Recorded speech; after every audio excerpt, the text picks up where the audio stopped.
Hola a todos, bienvenidos a Zona Study. Hoy realizaremos un ejercicio de movimiento circular uniformemente acelerado, donde intervendrán un sistema de poleas. Veamos de qué trata.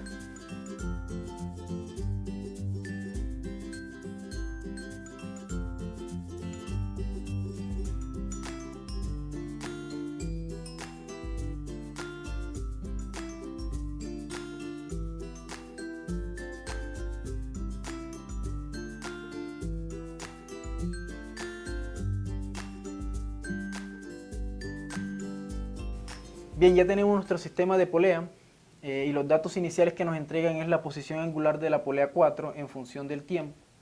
Y teniendo en cuenta de que este es un ejercicio de movimiento circular uniformemente acelerado, las ecuaciones que vamos a utilizar son θ final igual a θ inicial más velocidad angular inicial por tiempo más un medio de la aceleración angular por tiempo cuadrado.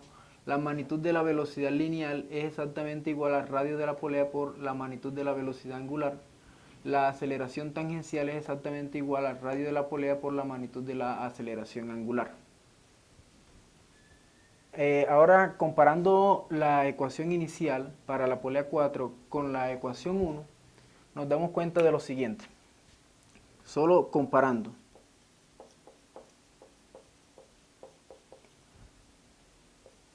Con la ecuación 1, nos damos cuenta que la posición angular inicial, θ inicial, acá no aparece, por tanto ese dato, θ inicial para la polea 4 es exactamente igual a 0. El término que acompaña a t es la velocidad angular inicial, acá el término que acompaña a t es la velocidad angular inicial de la polea 4, igual a 4.2 radianes por segundo cuadrado, y el término que acompaña a t cuadrado es la mitad de la aceleración angular. Por tanto, para la polea 4 la aceleración angular sería 2 veces este número, 14 radianes por segundo cuadrado. La información que podemos sacar de la comparación entre la posición angular en función del tiempo para la polea 4 con la ecuación 1, nos dicen de que un punto situado en el borde de la polea 4 da una vuelta completa, es decir, barra un ángulo de 2pi radianes. Con esa información, llamémosla θ4 igual a 2pi radianes, podemos encontrar el tiempo que tarda la polea 4 en barrer ese ángulo. Bien, de la siguiente forma. Simplemente reemplazamos ese θ4 acá en esta ecuación, y cuando nosotros reemplazamos θ4 en esta ecuación, obtenemos lo siguiente: 2pi radianes, ese sería θ4 o θ final 4, como queramos llamarla, igual a 4.2 radianes por segundo por tiempo más 7 radianes segundo cuadrado tiempo cuadrado. De esa ecuación nos podemos dar cuenta que la única variable es el tiempo. Nos damos cuenta entonces de que aquí tenemos un término independiente, un término lineal, porque está acompañando solo a una t, y el término cuadrático porque acompaña a t cuadrado.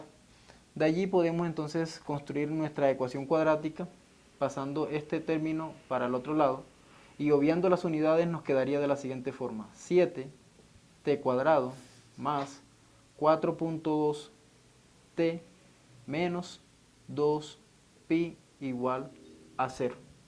De allí obtenemos dos tiempos: 0.649 segundos y menos 1.29 segundos. Tomamos el tiempo positivo porque el tiempo negativo no tiene validez física. Y esos serían los datos que tendríamos para la polea 4. Este tiempo, el tiempo que gasta la partícula, que gasta un punto situado en el borde de la partícula en recorrer una vuelta completa. Todos los datos para la polea 4, la posición angular inicial 0, la velocidad angular inicial de la polea 4, 4.2 radianes por segundo, la aceleración angular de la polea 4, 14 radianes por segundo cuadrado, la posición angular final del punto que estaba situado en el borde de la polea 4 es 2pi, y el tiempo que tardó en dar esta vuelta, desde 0 hasta 2pi, el tiempo que tardó fue de 0.649 segundos. Ahora, teniendo en cuenta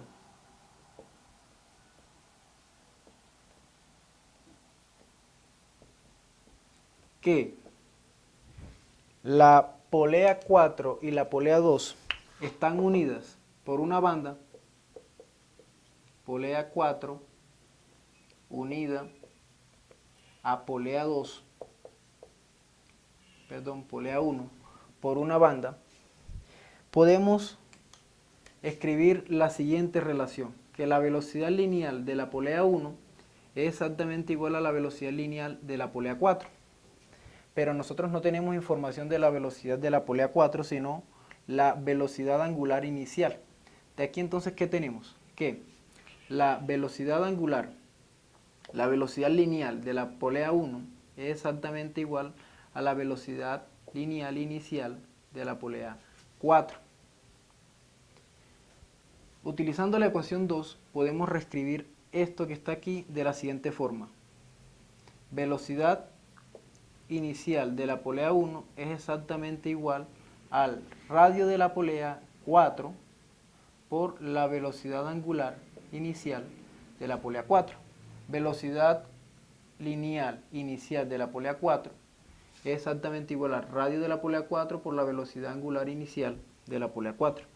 De esta forma, operando, nos damos cuenta de lo siguiente. El radio de la polea 4, 1 metro. La velocidad angular inicial de la polea 4, la hallamos en el dato inicial, 4.2 radianes por segundo. Bien, ahora teniendo en cuenta que la polea 2 está incrustada a la polea 1, teniendo en cuenta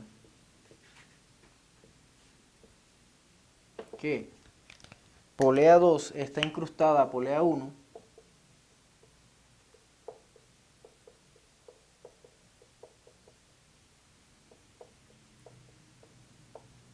la relación que existe entre ellas es que la velocidad angular de la polea 2 es exactamente igual a la velocidad angular de la polea 1. Como los datos que nos están dando son las velocidades angulares iniciales en un tiempo inicial, entonces tenemos que la velocidad angular inicial de la polea 2 es igual a la velocidad angular inicial de la polea 1. Pero nosotros no tenemos información de la velocidad angular inicial de la polea 1, sino información de la velocidad lineal de la polea 1. Para eso entonces, utilizando la ecuación 2, podemos reescribir esta ecuación.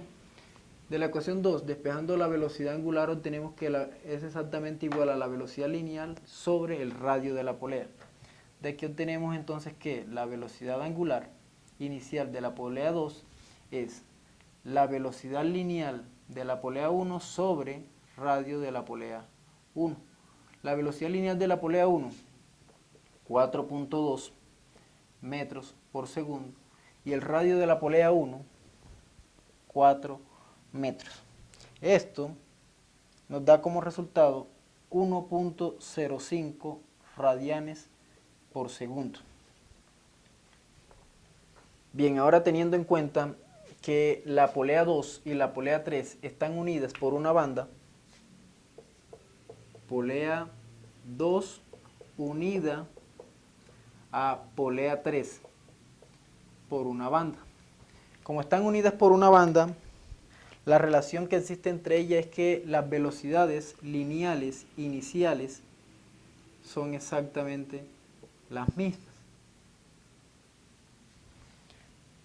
Bien, como lo que queremos es hallar la velocidad lineal inicial de la polea 3, debemos saber cuál es la velocidad inicial, la velocidad lineal inicial de la polea 2, pero no tenemos velocidad inicial de la polea 2, sino velocidad angular inicial. Entonces, ¿qué hacemos uso de la ecuación 2? y reescribimos este término después del igual. El radio de la polea 2 es exactamente igual a 2 metros y la velocidad angular inicial 1.05 radianes por segundo, y aquí obtenemos un resultado de 2.1 metro por segundo. Esa sería la velocidad lineal inicial de la polea 3. Pero lo que queremos es llegar a la velocidad angular inicial de la polea 3. De aquí obtenemos entonces fácilmente la velocidad angular inicial de la polea 3 de la siguiente forma. Utilizando la ecuación 2, despejamos W, queda velocidad lineal sobre radio. En este caso sería entonces velocidad inicial de la polea 3 sobre radio de la polea 3. Esto es 2.1 metro por segundo sobre radio de la polea 3, 3 metros. Esto da exactamente 0.7 radianes por segundo. Ya tenemos un dato de la polea 3 para introducir en la ecuación 1. Bien, de esa forma obtenemos entonces la velocidad angular inicial de la polea 3. Este término es el término que va en W sub I de la ecuación 1. Y aplicando los mismos conceptos, podemos hallar la aceleración angular de la polea 3 para ubicarla en esta posición. Para ello, utilizamos la ecuación que nos entregan en la polea 4. Nos dicen que la polea 4 tiene una aceleración angular de 14 radianes por segundo cuadrado, pero la polea 4 está unida a la polea 1. Polea 4 unida a polea 1. Y como polea 4 está unida a polea 1, tenemos que las aceleraciones tangenciales deben ser las mismas. La aceleración tangencial de la polea 1 debe ser igual a la aceleración tangencial de la polea 4. Pero no tenemos información de la aceleración tangencial de la polea 4, sino de la aceleración angular. De la ecuación 3 nos damos cuenta que la aceleración tangencial se relaciona con la aceleración angular por medio del radio. Entonces la aceleración tangencial de la polea 4 sería radio de la polea 4 por la aceleración angular de 4. El radio de la polea 4, 1 metro. Aceleración angular de la polea 4, 14 radianes por segundo cuadrado. De aquí obtenemos que la aceleración tangencial de la polea 1 es exactamente igual a 14 metros por segundo cuadrado.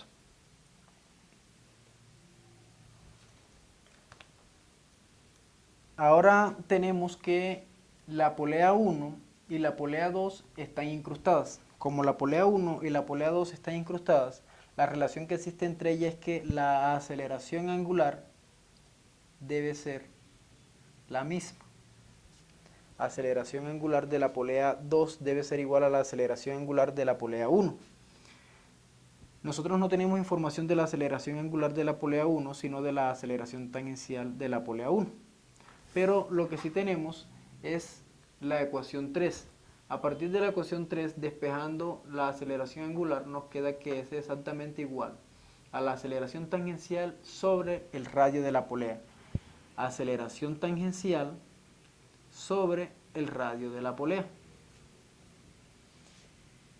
Es decir, aceleración tangencial de la polea 1, 14 metros segundo cuadrado sobre radio de la polea 1, 4 metros. Esto nos da 3.5 radianes por segundo cuadrado. Bien, ahora teniendo en cuenta que la polea 3 está unida a la polea 2 por medio de una banda, estas dos se relacionan con la aceleración tangencial de la polea 3 es exactamente igual a la aceleración tangencial de la polea 2. Pero la aceleración tangencial de la polea 2 es exactamente igual al radio de la polea 2 por la aceleración angular de la polea 2. Es decir, radio de la polea 2, 2 metros, y aceleración angular de la polea 2, 3.5 radianes por segundo cuadrado. Bien, y por último, podemos hallar la aceleración angular de la polea 3 teniendo en cuenta nuevamente la relación 3. De la relación 3 nos damos cuenta que la aceleración angular de la polea 3 es exactamente igual a la aceleración tangencial de la polea 3 sobre radio de la polea 3. Esto es 7 metros por segundo cuadrado sobre radio de la polea 3, 3 metros. De aquí obtenemos una aceleración angular igual a 2.33 radianes por segundo cuadrado. Bien, ya hemos hallado todos los datos referentes a la polea 3, la velocidad angular inicial de la polea 3, la aceleración angular de la polea 3 y la posición angular inicial de la polea 3, que la tomamos igual a 0, así como la posición angular inicial de la polea 4 es igual a 0. Teniendo en cuenta estos datos y queriendo hallar la posición angular final de la polea 3, podemos reemplazar todos estos datos en la ecuación 1, teniendo en cuenta que el tiempo t es exactamente igual a 0.649 segundos. Queremos hallar la posición angular final, el ángulo barrido cuando ha transcurrido un tiempo de 0.649 segundos.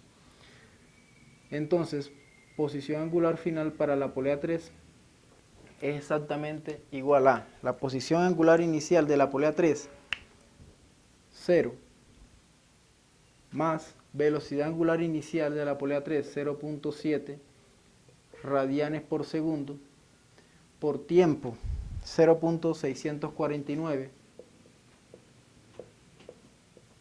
más un medio de la aceleración de la polea 3, 2.33 radianes por segundo cuadrado, por el tiempo nuevamente 0.649, 0.649 al cuadrado. Aquí obtenemos como resultado 0.945 radianes. Si queremos obtener ese resultado en grados, tenemos que multiplicar por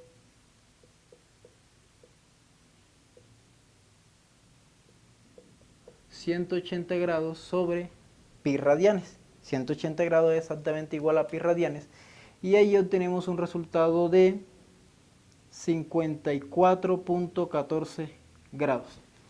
Entonces, ¿cuál sería el ángulo barrido por un punto situado en el borde de la polea 3? 54.14. Esa sería la respuesta.